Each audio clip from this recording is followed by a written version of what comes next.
Hi guys, and welcome back to the Cosmopolitan Italian, here with, let's say, my Fundrise account. This time will be a little different. As you may know, I have been investing into the Fundrise platform for about 2 years, and for those who follow or have been seeing my videos, I guess you got a pretty good idea that it's one of my favorite accounts, and right now, this moment, one of the best performing ones. I notice across YouTube that those who review the platform normally have a pretty negative opinion about it and mostly tend to cash out very early. I also noticed that most of these larger reviews, the most famous ones, come from people who actively invest in real estate and who make a lot of money out of real estate. And they normally tend to try that platform out, keep it for 1 or 2 years and then cash out early. And that also includes paying a larger fee to cash out since Fundrise wants you to invest at least for 3 years. Let me give you a little premise about myself and my situation. I actively invest in real estate too. However, compared to these other people who made reviews about Fundrise, I started out with the platform before I started buying rental properties, since, as most of young people in America, I didn't have the money for a down payment, and secondly, I didn't have a credit score yet. I moved here recently, so I had 0 credit score, had to build it up. Now this video will give you a good insight on why I still have an active Fundrise account, why I love it, and why I keep on investing in it. And if you're still thinking about whether to start or not, it can give you some better insights in your decision making. Of course, guys, I'm not a financial advisor, so do your research. I'm simply giving out my opinion, but I hope it's some helpful information in general for you. So guys, let's cut right to the chase with the 4 main pillars, or let's say factors, that made me love this platform. Number 1, we have long-term stable returns. Number 2 is diversification across the real estate portfolio. Number 3 is a low entry barrier, so accessibility for everyone. Number 4, hands-free investing in real estate with a pretty low fee. I mean, it's not too expensive for me. So for number 1, we have low volatility, long-term investing. Now, if you follow my YouTube channel or already seen a couple of my videos, you may already know that I love dividends. I don't really care about growth. I mean, it's an extra if it happens, but I really like cash flow. And the nice thing of real estate is you get rental income, okay? And the same things occur pretty much also with Fundrise. I mean, your dividend income derives both from rents when it's equity investing, or from the debt repayments from developers that get loans from Fundrise. So again, and the other thing is you get a quarterly dividend. Of course, it's not like a monthly REIT dividend such as Realty Income Corp, or I don't know, EPR, which right now does not pay dividends, but you still have that stable income, which I really love. And on top of that, whenever it occurs, you also have appreciation. Now, keep in mind that Fundrise, in my opinion, is doing a really good job in choosing cheap properties with appreciation potential. I live in the Northern Virginia area, and some of the properties are close to my house, and I actually saw them. It's prime locations, it's interesting locations, both when it comes to residential and commercial properties. Very, very good choice, and the prices themselves they pay, honestly, are pretty cheap compared to market average.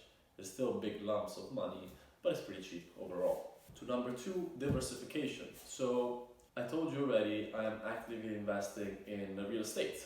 However, I don't have 50 properties, so I get rents. However, whenever one of my tenants could have a problem and not pay, I lose the rental payment for a certain period of time. If I had 50 properties, although one makes 0, I still have 49 and can protect me. And this is exactly what happened with Fundrise. So with an account of under $20,000, I'm diversified across 150 plus properties.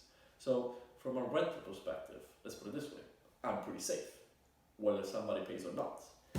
And in terms of growth protection, again, I'm diversified across 150 properties. Some are more resilient but more expensive, such as the ones in Virginia or Washington, some are more risky, such as the ones in Florida. But of course, they're pretty experts based on what I see and the properties they buy and the prices they pay, so I'm not too worried again. So diversification is the number 2, is a very big factor for me. As number 3, as I told you in the beginning of this video, is the low entry barrier for all these young people. I started 2 years ago, I was 23 years old, I didn't have a gigantic salary, and I needed something, I really love real estate, I needed something to start investing in that, start getting me really interested in that, start growing my interest, something that I can grow throughout the years. Fundrise gave me that opportunity. Now Fundrise was one of the first, then came Realty Mogul, what's the other one, Republic, now there are many others. But Fundrise was the one that appeared in front of me at that stage, and I had to put only $500 to start, and that's what I did. And now 3 years ahead, and we are almost at 20 grand, which I'm very satisfied with. Number 4 is the hands-free investing. Again, let me recoup the fact that I actively invest in real estate. Now, I manage pretty much everything. I do the plumbing, the electricity, the tenant management, the rent collection, and everything.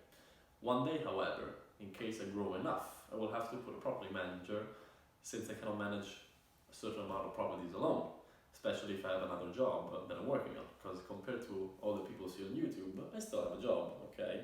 That's the thing. So I will have to pay a certain fee in future. Normally it's around 10%, and I will be okay with that to make my investing hands-free. In the case of Fundrise, you get all those 3 benefits I just mentioned to you for a little fee. I mean, you have a 0.15% of general fee when it comes to managing the platform itself, and then you get a 0.85% of portfolio fee. Again, 1% fee for a hands-off real estate investing for me is very good, thinking that a property manager costs me 10%. Of course, my returns will be lower than rental properties that are actively managed, but I'm not moving a finger up front, and I can start very early, and I don't need $100,000 or a $20,000 down payment. So has its goods and its bads, and it's understandable. That's the main part that normally gets seen as very negative by other reviewers, is the fact that the fee is pretty high for them. I mean, 1% is higher compared to a Vanguard fund or whatever.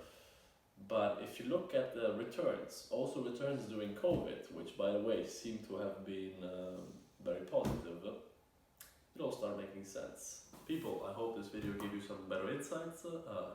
I hope it will help you out with your decision making, and if you have any other specific question about Fundrise, please let me know, and I'll do anything to reply back to you as soon as possible.